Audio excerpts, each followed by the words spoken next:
welcome again to another Vintage City Group session. I just wanted to tell you again how much I love the commitment you make to do life together in groups, and we've been doing this for a couple years now, and I hope you can say like me, you're growing in intimacy with people and learning just what it is to do life together, and I think it's a great thing. Hey, we're going to be in Proverbs 8 this week for real, because last time I told you that I was actually in Ecclesiastes chapter 8, which is really funny and embarrassing.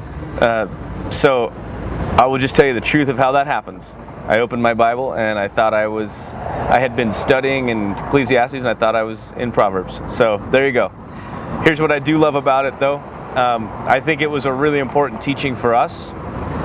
So there was some good revelation for me about just reminding myself what it is to be a man under authority. And you know, like Jay LaRue's here right now. I've been teaching this last couple weeks, and that's a guy that I've submitted my life to. And you know, there was several things while he was here. One of their jobs as overseers is they come and they kind of inspect our lives and they coach us. And so it was interesting for me to just have come off that word and to be challenged freshly to be a man under authority, and to not be to just give him room to speak into my life, and understanding that for me it was a good reminder.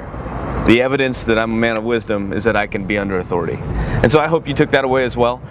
So this week we're going to be in Proverbs 8, and so I'm going to take a break here, and I want to ask you guys to just read that passage. If you want to read it aloud, great. If you want to read it to yourself, just read Proverbs chapter 8, and then we're going to come back together, and I'm going to teach you a couple ideas out of that.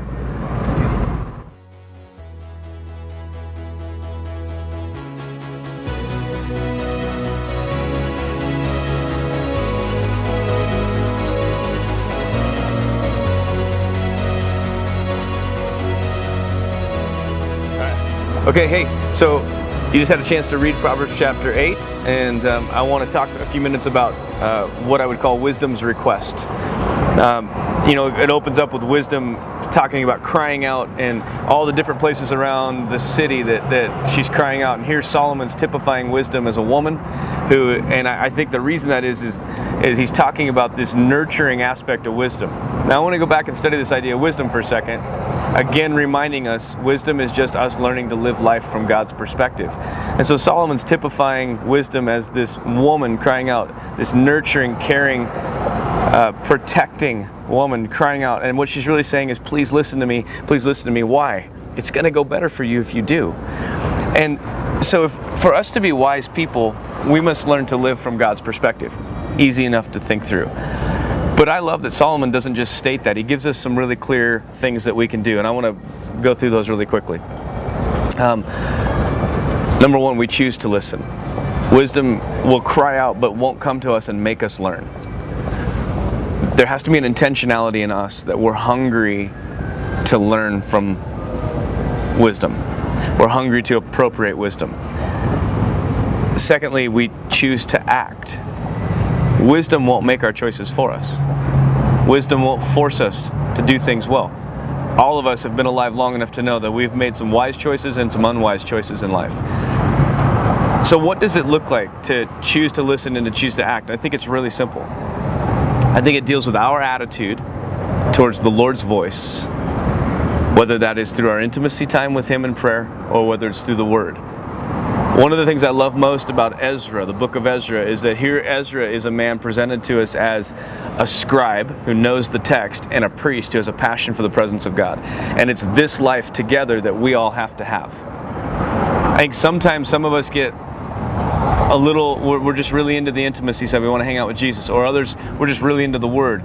There must be, for wisdom to really be ours, there needs to be a coupling of those two things, where we get alone with the Lord daily, we're studying the text, we're learning how to live the way He's told us to live in Scripture, and then we're allowing His voice to whisper into ours, to tweak things in us. And when we choose that, what we're doing is we're choosing to listen and we're choosing to act. So I'm going to go get with the Lord. That's my choice, to listen. I'm going to actually discipline myself to be alone with Him. And then I'm going to leave that time and put that life into action. I'm going to leave that time and put the things that He's teaching me into action. That's my choosing of instruction, which is how Solomon will say it. And there, later on in chapter 8, there's a couple phrases that I wanted to highlight.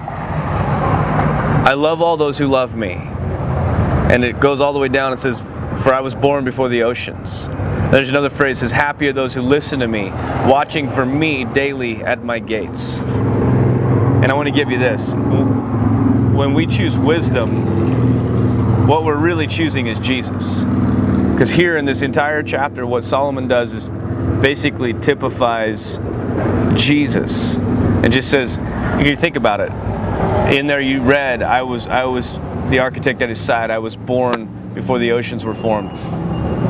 We're talking about Jesus and the Father being together. And so then we have to look at this verse and say, it's Jesus who's crying out to us regularly. Pay attention to me. Learn from me. I want to help your life. Why? Because he wants us to have successful lives. He wants us to kill it. He wants us to be people full of his grace and his presence in our city, in our day and our time. He wants us at work being great employees. He wants us having great marriages. But in order for that to happen, he must have a voice in our life. We must choose to listen, and we must choose the actions that he's giving us. So I guess all in all, what I'm calling us to is to a disciplined encounter with him.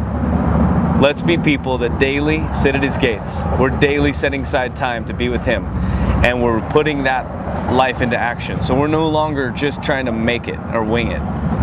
We're now allowing him to govern our lives and guide us.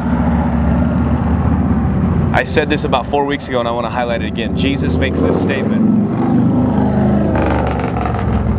Jesus says, I only do what I see the Father do, and I only say what I hear him say. In other words, even though he was a man full of ideas, full of thoughts and passions and maybe actions he wanted to take, he was willing to discipline himself to say, I will be found before the Father, and I'll just do what I see him doing, and I'll say what I hear him saying. I want us to be those kind of people. Love you guys. Have a great night.